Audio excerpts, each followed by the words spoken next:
Example 11.5, which problem they given?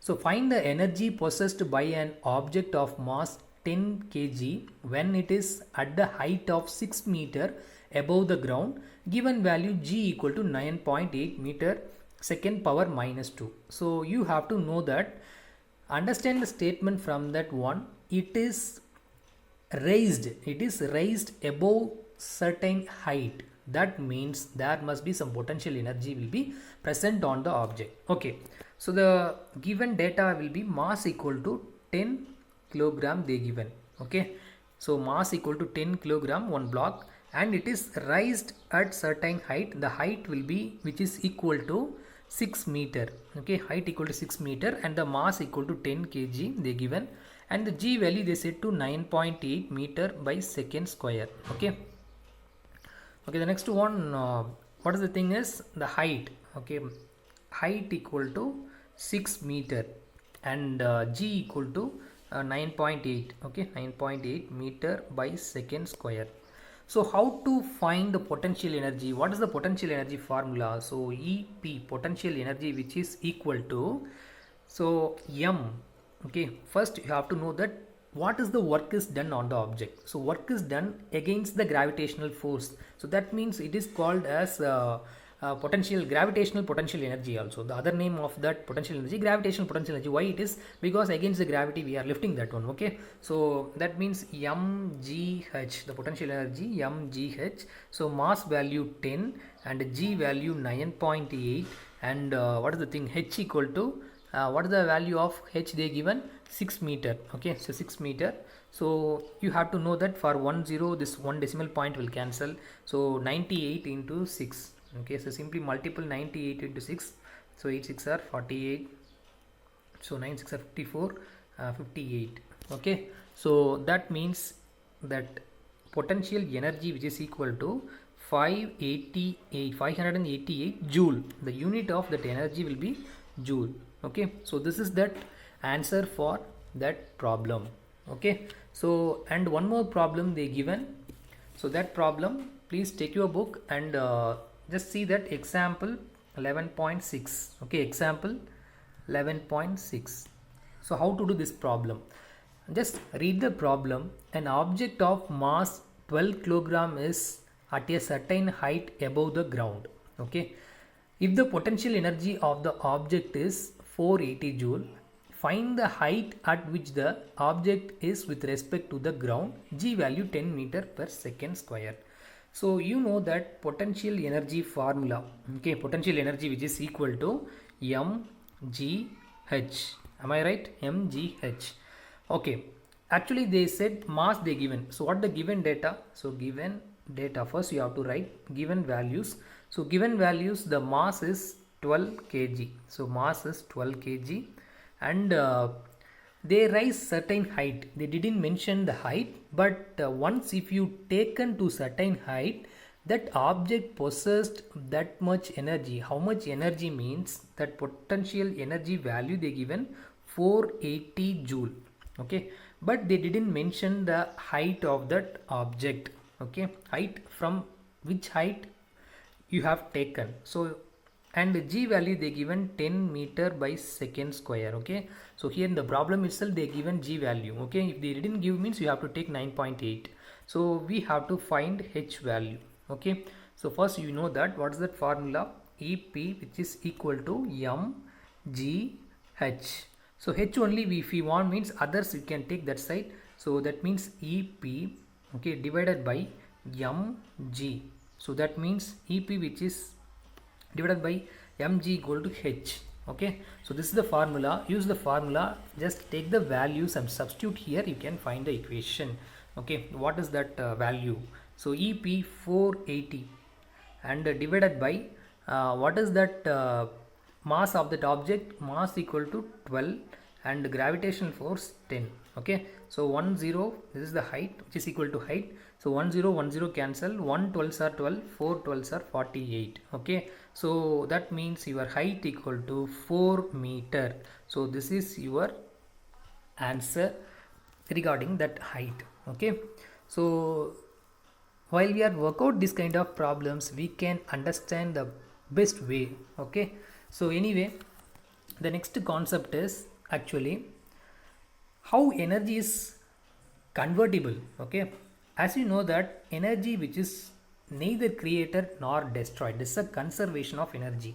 So as in my previous class itself I said law of conservation of energy.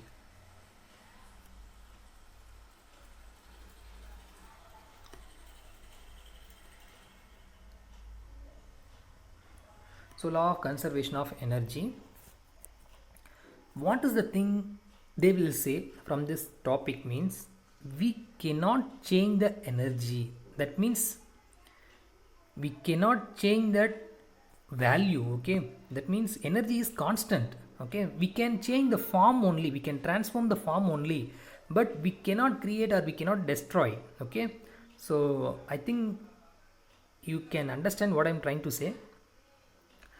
For example, energy equal to 1000 joule is present on the object means we can transform that energy to another object 500, 500, 200, 200, that kind of only. We cannot say if you are giving 2000 joule to another object means it will come what's called 500 joule one thing and another one is 499. Even the 1 joule also it will not be reduced. Okay, for that only I said you cannot change that value. Okay, so it is a constant value. We cannot create it, we cannot destroy it. That is that you have to know. So energy always constant. Okay, so energy always constant. So we can change the form. For example, how the plants and all making their food. So initially they have taken, what is the thing is from the sun, that's light energy is coming. Okay, light energy and heat energy it is coming. Okay, from the sun. The plant what's called, if you have taken that leaf of that one, so there will be some chlorophyll and somatose cells are present. So due to that it will be absorbing that what is the thing, light energy and heat energy, and then it will store their food. So lot of energy is convertible. Okay, light energy and heat energy will be converted into chemical energy because food is a chemical source, no? So chemical energy, so one form of energy we can convert into another form of energy. Okay, so we cannot destroy that one. Okay, the energy is constant. So for energy is constant I will say one a small proof. Okay, first one, see here, this is one object. Here I have taken the object having mass here. So initially I raised that object at certain height. So that means now the object is here. So this is A position, this is B position. Now if I have taken that object to certain level of height, the object gets some energy which is equal to mgh. Okay, this is the potential energy. What happened to your kinetic energy? Once if you are taken to that B, at that position of B, so at B, just notice at B position your potential energy will be mgh because you raised that object to certain height. What happened to your kinetic energy? Your kinetic energy will be zero. Why? Because kinetic energy means when there is a movement is present, when the object is going, that time only the kinetic energy is calculated, when it is attaining some energy due to its movement only. Okay, so here the object initial velocity should be zero. Kinetic energy formula, what the thing is, half into m into velocity. So v square means, so initial velocity 0 means maybe v or u, whatever it is. So initial velocity 0 means the entire time will get 0. That means your kinetic energy is 0 at the initial point, at the starting point. Okay, so once if you are released that object, your height will be reduced. So due to that reducing in the height level, your potential energy gets lower. Potential energy is decreasing. But what happened to kinetic energy? The kinetic energy is increasing because initially it will be starting point at 0, then after it is coming at 0.1, 0.2, that like somewhat somewhat is increasing. The kinetic energy is increasing, your potential energy is decreasing. Okay, the ball is comes to that surface. Okay, surface ground level. So that time what will happen? So this much energy, this much kinetic energy gets stored due to its velocity. It is getting half mv square.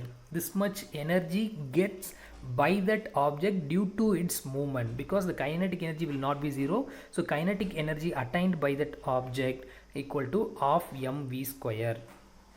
Okay, but what happened to the potential energy? potential energy entirely, the height will be going to 0, right? So height is 0 means if you multiply all the 1, the potential energy will be 0 when it is at the point of A. Okay, so at the point of A, so at A you have to say your kinetic energy must be gained, that means of mv square. And what happened to your potential energy? So due to its 0 level of height, due to its not changing that position, that means the potential energy will be 0. Now if you calculate that, if you add the two position at B at A, so what are the things you are getting? So of mv square plus 0, this is the second position, that means at what is the thing at A, which is equal to at B, what's the thing we have found? mgh plus 0. Okay, so at B. Okay, so if you are adding this 0 means what will happen? So of mv square, which is equal to mgh. Am I right? So that means we will say that of mv square mgh. Okay, it's not a equal. Okay, I will say that the total energy, they said to find the total energy, not, we should not equate that, total energy. So what is your total energy at the point A? So at the point A, and that is, what is the thing is of mv square, and if you are considering that all the one, total energy which is equal to of mv square plus mgh, okay, which should be the constant value. Okay, I'm not equating that, I'm not saying that one, the total energy is constant. So how much potential energy gets lower, that much kinetic energy is getting at each and every point. In alternative way, how much potential energy is gained, that much kinetic energy will be gets decreasing while it is lifting. So that means total energy of that object will be constant. Okay, so total energy, if you are calculating, means of mv square plus mgh, it is constant. So this total energy we call it as mechanical energy. Okay, so mechanical energy is constant. Remember that mechanical energy is always constant. Okay, so the first case, we once if you are taking that object to certain height, means it must possess some potential energy. Once if you are released, means it must possess some kinetic energy. So if you are adding the two, means the total energy will be constant. Okay, am I right? Okay, so just take your book and read that one in your book, conservation of energy. So how the energy will be get constant. Okay, so the next one is actually power. Okay, so I will say that what is meant by power. So power is nothing but, for example, A and B both are doing certain work. So A did that work 5 minutes, okay, or we can take 5 seconds. Okay, for example 5 minutes, and B did the same work 8 minutes. Now from this two statement, what can you conclude?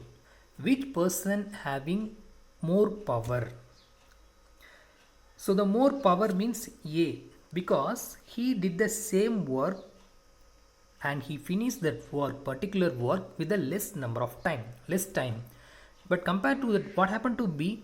So B required 3 minutes more. That means A is more efficient person, right? So A did lot of work with a minimum amount of time. So this is called power. Okay, so power, which is equal to, so work done divided by time, work done, how much work is done per unit time. So this is called power. Okay, so the unit of power, which is equal to watt. Okay, and they will say that unit of power, they mentioned watt. Okay, but in generally, what is it? The watt is very small unit. Okay, watt is very small unit. For example, while you are calculating the electric bill, that time we are all using that power in terms of kilowatt. Okay, so watt is actually very small unit, like a millimeter, centimeter, that kind of very small unit. So but in that what's that thing, for common purpose we have taken power in terms of kilowatt. So kilowatt is the standard unit. Okay, so what is that power unit? But what is the small unit of that one. So in general daily life we are using that kilowatt. For example, if a bulb is running at 10 hours, if the fridge is running at 13 hours, 14 hours means, so that time, so what is that kilowatt, what's the power of that one, and how much hour it is running. If you are calculating that one means, we will calculate that electric bill. Okay, so electric bill. Okay, so we have to calculate in terms of kilowatt hour. So remember that, students. So that is the commercial unit of energy. So one commercial unit of energy means, so 1 kilowatt hour is equal to 1 commercial unit of energy. So 1 kilowatt means 1000 watt. Okay, so hour means standard unit, you have to convert it to second. So 1 hour equal to 60 minute, 1 minute equal to 60 second. So 60 into 60, 3600.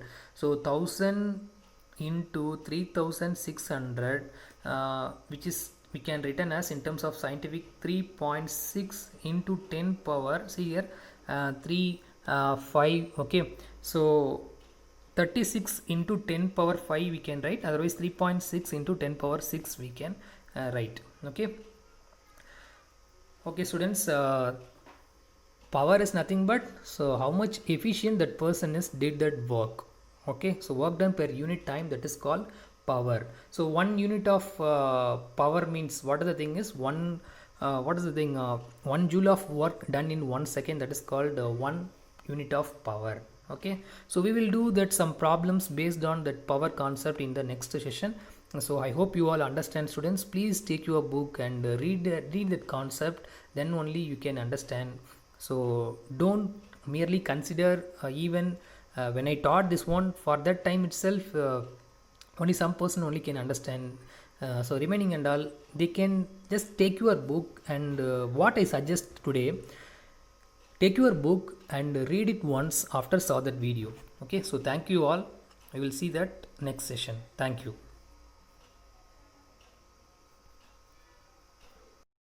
Okay students, this is the today's class. I hope you all understand that. So please take your book and see that potential energy, and how it will be related with that kinetic energy, and how total energy will be conserved, like half mv square plus mgh equal to constant. And based on that we did some problems also. Just do that some problems, even the exercise also they give some problems. Please try to do that problems. So anyway, I hope you understand, students, and I think you enjoyed that one. Okay, anyway, in the next class we will see some numericals. Okay, so thank you all, be safe, thank you.